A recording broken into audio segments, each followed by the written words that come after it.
Christmas will be here before we know it, and with it are the secular images of Santa Claus. We know him today as the jolly man in the red suit. However, a new documentary explores the real life of St. Nicholas apart from the legend. It's called St. Nicholas, The Real Story. The director, Stuart Bennett, joins us with more. Stuart, good to have you with us. Thank you. It's good to be here. Now, first of all, you say the legend and the man are totally different. How? Well, St. Nicholas was a real person, of course, and, through hundreds of years, we've developed this whole myth of Santa Claus, and thanks to Coca-Cola, we have an image of a man in a red suit. Well, that couldn't be further from the truth.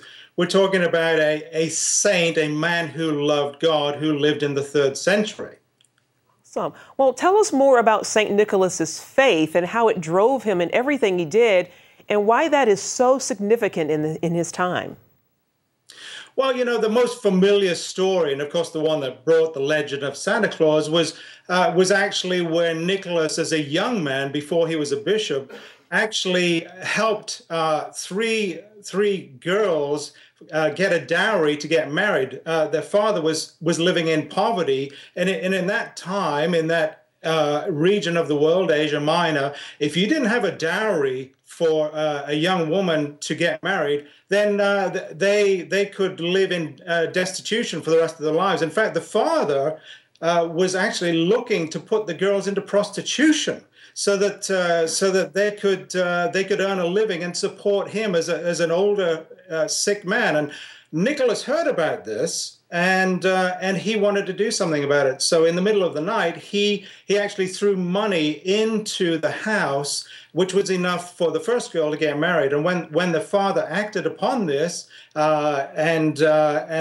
sure enough followed through with this money, and the girl got married, Nicholas did this the following 2 nights for the other 2 girls. Now, that's part of myth and legend. There's nothing from his era that's actually written down about that.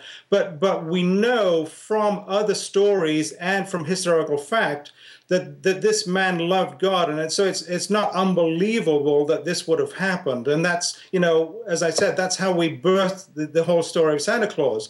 But Nicholas grew up in a Greek family, and he was raised in a Christian church. And it could be that this church was actually planted by the Apostle Paul, because this was near the harbor of Andriache, where Paul boarded the ship to go to Rome.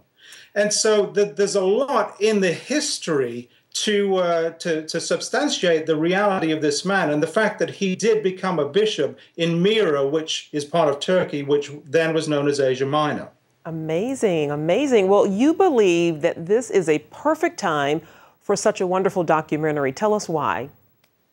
Well, it is. For myself and my wife as parents, raising children, you try to decide what are you going to tell your children about Santa Claus. And so when I started to find out the truth about this man, not only was he generous, but he was thrown into prison during one of the worst eras of persecution of the Christian faith between the 3rd and 4th centuries.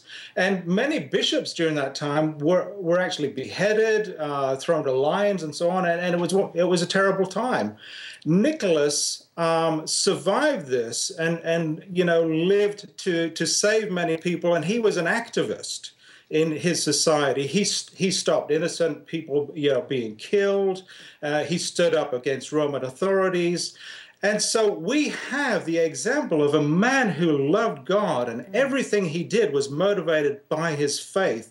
We have an example of a true hero, actually, who as we're looking to identify with somebody at Christmas. I mean, obviously the story of Christ is so important, but we have a living example of someone who really was a true saint of God. And we can point children to the fact that there was a real Saint Nicholas, and he loved Jesus, and he even suffered for his faith. Well, you mentioned persecution, and with all of the Christian persecution going on around the world right now, what do you think this documentary will do for believers?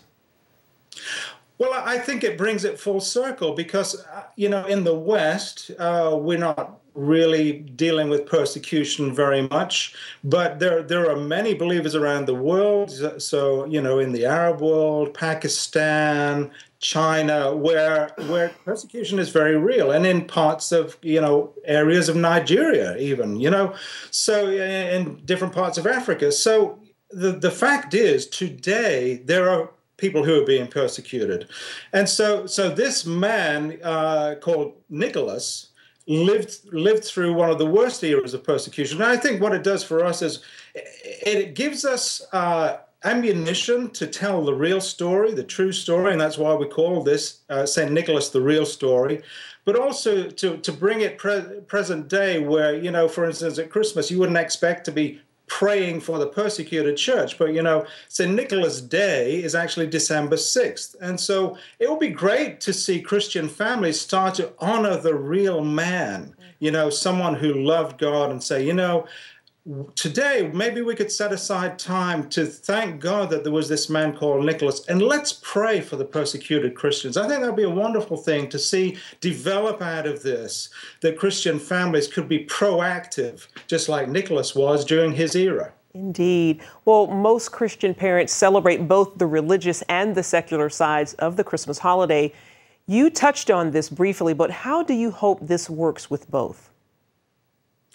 Well, what's interesting is different people have seen the film, and I've had the comment that that there's a lot for Christians in this film, but also I think it is hopefully an intelligent film, and so people who may be a little skeptical can actually take the information and look at the history, the reality, of what happened during this era, and there are lessons learned, whether or not it's for Christians or for non-believers.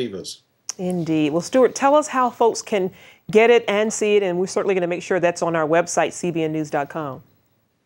Yeah, well, it's being distributed through Vision Video. So if people wanted to get a copy of the DVD, they could go to visionvideo.com.